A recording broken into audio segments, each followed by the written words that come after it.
What's up, citizens, and welcome back to the City Daily channel. In what is a day of mixed emotions, I tried to film this last night, on Tuesday night, when everything was going and everything was falling apart, but the news kept changing every half hour. I'd finish filming, I'd get it into the editing software, and everything would change again. All the clubs are in, now all the clubs are out. Oh wait, only 2 of them are out, now they're all out. Oh, but the Spanish clubs are saying that they're still in, and the Italian clubs are saying that they're still in. Oh wait, now the Italian clubs are saying that they're out. It was changing. The situation was changing so quickly. I wanted to be able to give you guys the full story and the full idea of what the fallout is on this. I didn't want to have to record 3 or 4 videos all about it, because really, I'm glad it's over, and I'm glad that we no longer have to talk about this. But at the same time, we do still have to talk about this. Fans did this. Don't let them take that away from you. The fans did this. They'll say that companies like UEFA, FIFA, Sky and Amazon, that they did this. And yes, it probably was the lack of money and the lack of togetherness in the rest of the world that was a big part and a big contributing factor to this. But companies like Sky and Amazon would not have pulled out if it wasn't for the fans saying, we're not going to watch it, we're not going to support these teams anymore, we're not in this, we don't care. And it wasn't the fans of the other 14 Premier League clubs. It was all 20 Premier League clubs, all football fans. Doesn't matter where you're from or what club you supported, all football fans on Twitter were making their voices heard. And that was the important thing. They had the audacity in some of their statements to say, we were expecting backlash from UEFA and FIFA, we weren't expecting it from fans, politicians, companies, they weren't expecting it from them. The audacity. And they had the audacity to call us legacy fans, which is the most insulting thing I think I've ever been called. And if you know me, you know I've probably been called horrible, horrible words over my lifetime. But that was the most insulting, because it essentially said, I don't matter anymore to the club. You don't matter anymore to the club. That's what those words meant. They meant that we were the history and they were looking for something different and something new. But we didn't stand for that, and we said what needed to be said. And well done, fans. Well done for that. Of course, there are still issues in football. The causation of this was club owners thinking that they owned the club, and they don't. At the end of the day, the people that have the money to plough into these clubs are custodians. They look after the club and they try and make sure that the club is as good as possible for us, the fans. We let them have the joy of renting it. Don't let them forget that. Don't you forget that. It's us. We are the owners of the club, not them. And the fact that they think they have the audacity to tear it out of where it should be is ridiculous. But there's still more to be done, because the cause is the owners.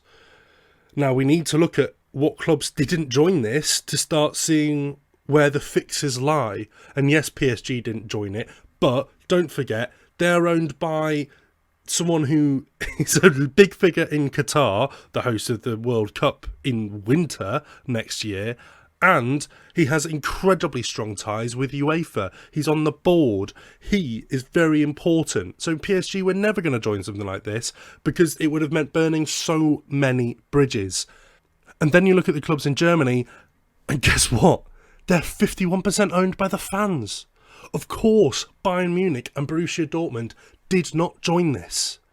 If it was up to the owners by themselves, I'm sure you would have seen Bayern Munich or Borussia Dortmund join this thing. Because at the nature of everyone who has billions to own a football club, there is greed. And this is what the league was. It was greed in its purest form. But they would have had to have the approval of the fans and have to send it to the fans to agree. And if they'd done that, it was a death sentence. It was a death sentence to owning the club. And that's what we need in the UK now. We need 50+1. We can't let the momentum die out of this.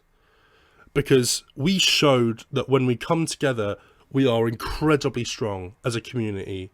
Football fans threw away the fact that City and United don't like Liverpool, City and United don't like each other, Chelsea and Tottenham don't like each other. We threw it all away. We threw the tribalism, we threw the hatred for each other's clubs away because something bigger, something more evil sprang our way.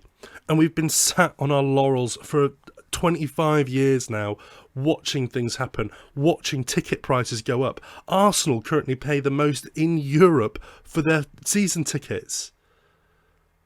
Arsenal, they can't even get into Europe and they're paying the most.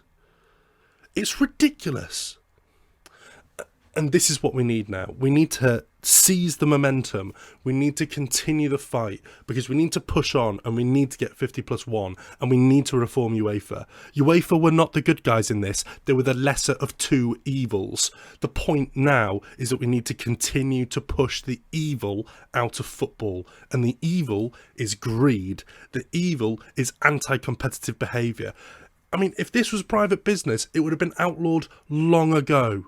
Because this is monopolisation. That's what it is at the heart of it. This is monopolisation. UEFA, don't let them get it past you. UEFA, as soon as the Super League was announced, the day after, hours afterwards, they announced the change for 2024, moving to this Swiss model, which gives teams with a history in the Champions League assured spots in the Champions League. So if Bayern somehow come 5th or 6th or something in the Bundesliga, they will still be in the Champions League, even though they've not earned a spot. In fact, they might even kick one of the clubs that did earn a spot, one of the clubs in 4th in the Bundesliga, they might kick them out. And what does that do to football? What it says is it no longer matters how well you play. It no longer matters how well you do. What matters is how much money you've got and how well you've performed 50 years ago. Not even 50 years ago, because 50 years ago would mean that Nottingham Forest are getting these spots, would mean that other clubs around Europe, would mean that the Scottish clubs are getting involved and getting invited to these leagues. But they're not. They're looking at the past 20 years maximum to give Liverpool and Manchester United and the clubs that bring in huge viewing figures. That's all they want. They want big viewing figures, and that's not the point of football. People will watch this because it's the best of the best against each other. And if you've not earned the right to call yourself one of the best of the best by earning your spot in Europe, then why are you there? Why does that draw in such a big... Because they're not the best. They've performed shoddily all season. Liverpool have been all season in the Premier League. Without Virgil van Dijk, they've been a shadow of what they are. Klopp has been unable to get it right at the back. And up front, Mane's gone missing. Salah's been carrying the team. Firmino, God knows how he's even still allowed to play in that squad. But they haven't earned it. They have not earned it. And this is what we need to push now. We need to push that clubs need to earn their spots in competitions. Owners need to earn the loyalty of fans. Now, I am one that will not quickly go back to trusting Sheikh Mansour and Ferran Soriano and Khaldoon and Chiki. I will not quickly and hurriedly go back to trusting them. They need to earn it now. Just like they need to earn European football. I was a lot angrier last night. I had a lot more to say about this, if I'm honest, last night, because I was in the middle of a rage. An absolute rage. But also joy in the fact that it had come down. But the point remains the same, that we need to continue to push and we need to get reform in football. We need to reform it from the ground up. More money needs to go to the grassroots and to the lower leagues. Even if that means we get paid less, I don't care. I don't care. Because if the lower league clubs can't survive, then the Premier League can't survive. Where do you think half these English players come from? Where do you think they come from? They come from the lower leagues. Vardy was found at the age of 23, 22. before he came to the Premier League, and he was playing at a much lower league side. Kane came through at grassroots. He was a goalkeeper initially. Great players come from humble starts. And what this is now is an attack on the humble start. We need to bring it back. We need to bring it back, and we need to cement it. And I want to send out heartfelt thanks to everyone, not just in the media, that helped shut this down. I want to thank you if you were tweeting and making your voice heard out there. I want to thank you so much. I want to thank people like Esteemed Company, Redmen TV, Rory Jennings. Who else was on there? I mean, I don't like the man. I don't like him as a human being. But even Mike Goldbridge stood up for this. And I've got to thank him for it. You know, these are big people in the world that have large viewerships, that have a lot of people that follow them and appreciate what they do. And we need to thank them for putting their neck on the line for this. Because at the end of the day, it's what was needed. Fans needed to get together and prove that they were bigger. Prove that they were more important than the club could ever realise. Now, I've received an email today from City apologising from Ferran Soriano. And while it's nice and I'm glad that it's finally arrived, at the same time, I mean, you did it in the first place. You betrayed our trust. We do not thank these clubs for bringing us out of something they never should have got into in the first place. This is not a space to thank the club. Now is the time and the space to push for more. And on that, I've been annoying enough. So, thank you, people.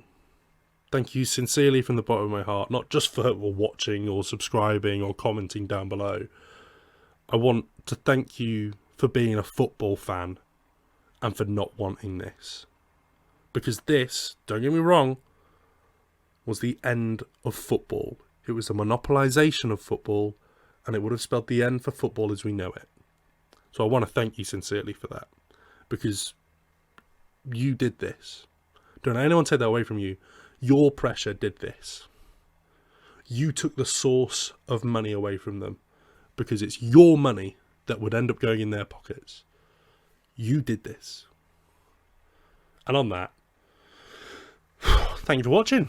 And I'll try and catch you later on in the week. Hopefully, I should have another video tomorrow about the week at City. I'm not really sure one's necessarily needed after all this, but I might do a very short thing about this. I mean, football's been mental for the past 72 hours, leave alone the last 7 days. So, yeah, you might see me, you might not. Thank you so much for watching anyway, Blues. Love to have you here, and yeah, up the Blues.